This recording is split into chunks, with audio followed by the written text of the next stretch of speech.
Bonjour à tous, bonjour Thierry, bonjour Madame Royal. Bonjour. Aquiline Morel, le très proche conseiller de François Hollande, est accusé par Mediapart de conflit d'intérêts. Peut-il rester à l'Élysée? Je n'ai aucune observation à faire sur ce sujet-là. Vous savez, quand il y a des révélations de ce type, soit la justice, et c'est à la justice de rétablir la vérité, soit c'est au principal intéressé de s'expliquer. Mais moi, je ne fais jamais de procès d'intention sur la base de révélations journalistiques. L'article parle de comportements de petits marquis. Il aurait fait venir des cireurs de souliers à l'Élysée. Si c'est vrai, est-ce que ce sont des comportements qui vous choquent? Je viens de vous répondre. Je pense que vous m'invitez pour d'autres sujets plus importants pour les Français. Donc passons à ces sujets importants, si vous le voulez bien. Alors, de nombreux députés socialistes veulent amender le plan Valls. Vous-même avez dit qu'il n'est pas parfait. Faut-il l'adopter en l'état ou peut-on le changer? Et si oui, comment?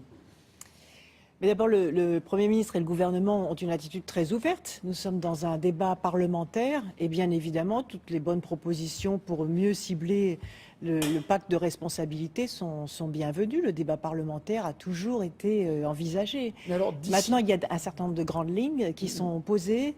Pas une voix ne doit manquer. La force doit être donnée à ce gouvernement qui fait tout pour que la France réussisse et se remette sur le bon chemin. Donc le débat parlementaire est parfaitement légitime, mais la solidarité de la majorité aussi est absolument nécessaire pour que les Français sentent qu'il y a une union très forte de toutes celles et ceux qui sont aujourd'hui aux responsabilités et qui ont le devoir d'agir juste. Alors vous dites que ça peut encore bouger d'ici le 29 avril, date du vote.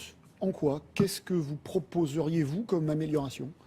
C'est aux parlementaires de le dire, puisque s'ils ont un certain nombre Mais c'est pas d'idées, figé, ça peut bouger. c'est aux parlementaires et au gouvernement, quand il recevra des propositions parlementaires dans le cadre de ce débat, pourquoi ne pas réajuster un certain nombre de choses? C'est tout à fait possible. On ne part jamais sur des bases en se disant que tout est parfait dans le meilleur des mondes. Maintenant, les grandes lignes sont là. Et ce qui prouve que le bon équilibre a été trouvé, c'est regarder d'un côté ceux qui nous disent ce n'est pas assez, soit l'opposition qui voudrait qu'on frappe encore davantage les Français, ce qui serait tout à fait insupportable, et puis d'autres qui disent que c'est trop. Eh bien, à cela, en effet, il faut rassurer, il faut expliquer. Et je voudrais simplement rappeler que 50 milliards, c'est 1,5% de la dépense publique par an. 1,5% de la dépense. Ça veut dire que si tout le monde économise 1,5%, ça fait au bout du compte que nous économiserons les 50 milliards. Donc il faut le faire de façon judicieuse. C'est-à-dire qu'il faut, avec la même dépense publique, faire mieux. On me dirait c'est peut-être difficile, mais c'est ça l'objectif. Pourquoi est-ce qu'on peut faire mieux avec la même dépense publique? C'est en faisant des réformes structurelles. C'est-à-dire faire mieux fonctionner les collectivités, faire mieux fonctionner l'État, faire mieux fonctionner la sécurité sociale. Et j'ajoute d'ailleurs qu'il faut que tout le monde s'y mette. Pas seulement la dépense publique, mais aussi la dépense parapublique. Je vois dans le domaine qui est le mien, les grands producteurs d'énergie, je vais leur demander aussi de faire des économies de train de vie, des économies de fonctionnement. Vous parlez d'EDF?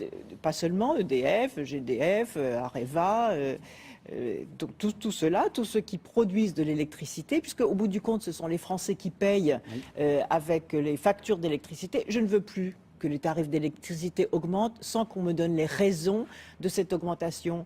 Et donc tout le monde doit s'y mettre, le système bancaire, les assurances, tout le monde doit s'y mettre pour économiser les frais de fonctionnement et le train de vie qui souvent d'ailleurs dans ces structures est bien supérieur à ce que fait l'État ou à ce que font les collectivités territoriales. Ces mêmes parlementaires accusent le Premier